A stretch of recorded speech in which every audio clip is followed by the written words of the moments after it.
journalist for 35 years. I've worked in every major media market in the United States, and I've written for more than 100 newspapers and magazines nationally and internationally.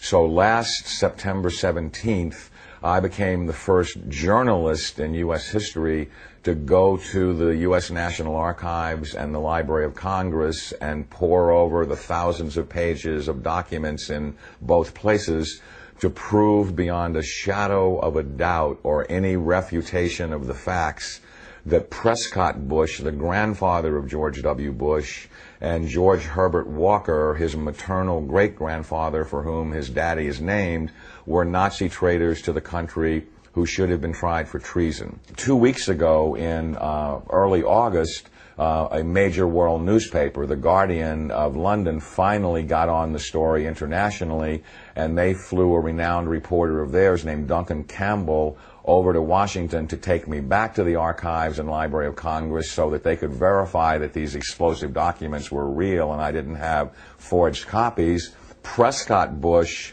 was the grandfather of George W. Bush and the father of George Herbert Walker Bush, and George Herbert Walker Bush is named for his father-in-law, George Herbert Walker.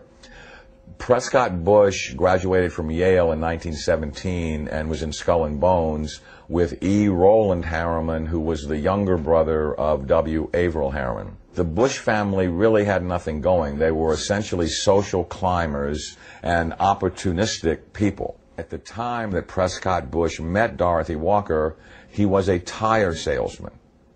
And George Herbert Walker, as all fathers do when their daughter's going to marry someone, said in his heart, you know, it's not Union Banking Corporation. In actuality, it was anything but a bank. It was essentially a Nazi money laundering operation that had a lot of tentacles into a lot of different other businesses. They owned a shipping line called Hamburg American Line, for example, which was the first Nazi front business seized, although the line was no longer operational in 1942. In the early 1930s, it transported Nazi spies into the U.S., and then their promotional ads offered cash rewards to any American citizens who would go back on Hamburg American Lines and proselytize for Hitler.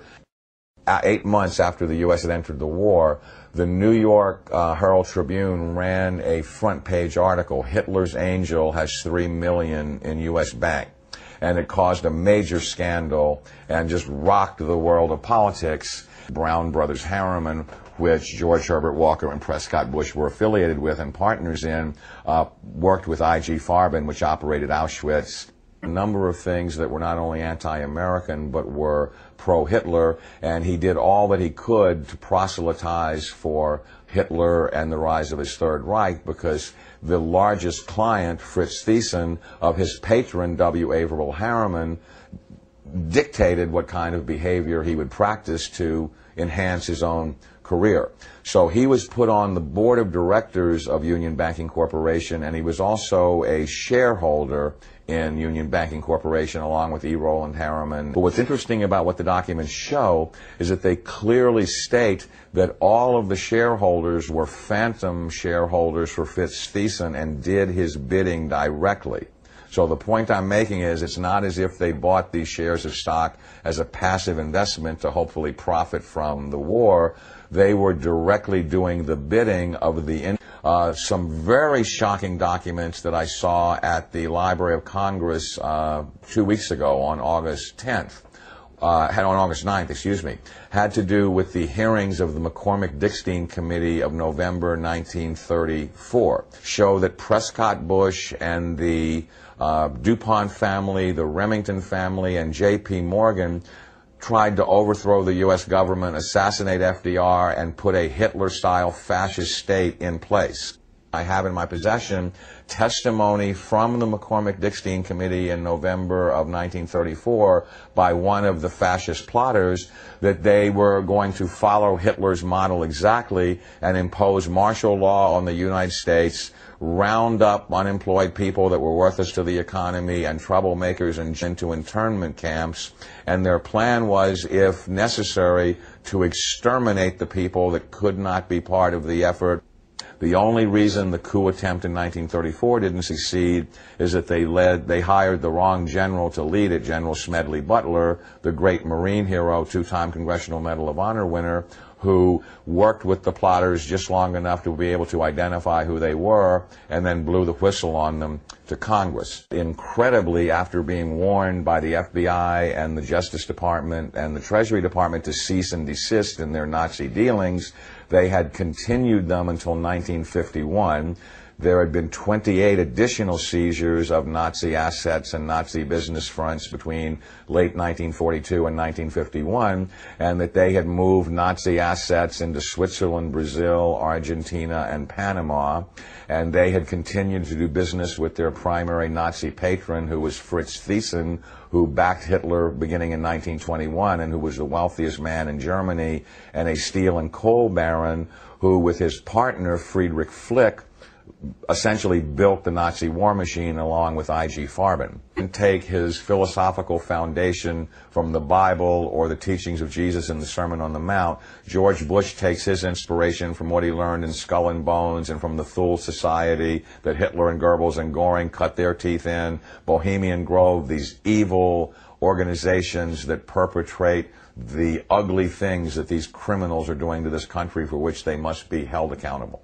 Now you look at the Republican National Convention this week, and you bring in Arnold Schwarzenegger to speak last night. Schwarzenegger is the son of a Nazi. He has praised Nazis. He has praised Hitler.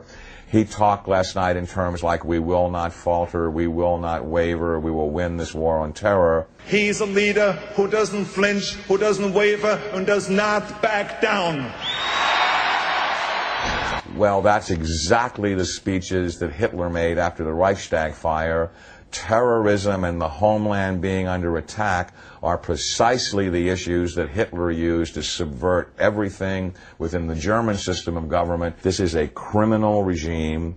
They not only emulate Hitler, but its genesis comes from Hitler. And I defy anyone, a historian, journalist, author, anyone, to come forward and disprove my premise that you cannot differentiate Hitler's invasion of Poland in 1939 and the Reichstag fire and his attempt to dominate the world from George W. Bush's unprovoked invasion of Iraq and subversion of the Constitution through the Patriot Act after 9/11, which I submit is his Reichstag fire.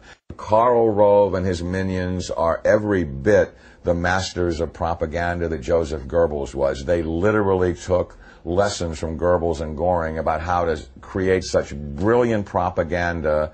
There's just an endless broken record that is leading up to the present era, that the Bush family has had a single goal for 100 years, which is to become the most powerful family on the planet and to rule the world. And they are on the verge of doing that under George W. Bush. It's critical that every citizen of this country rise up and do something, because the day of reckoning is at hand, and these people are Nazis. They are practicing Nazi philosophy. They are mimicking Nazi tactics.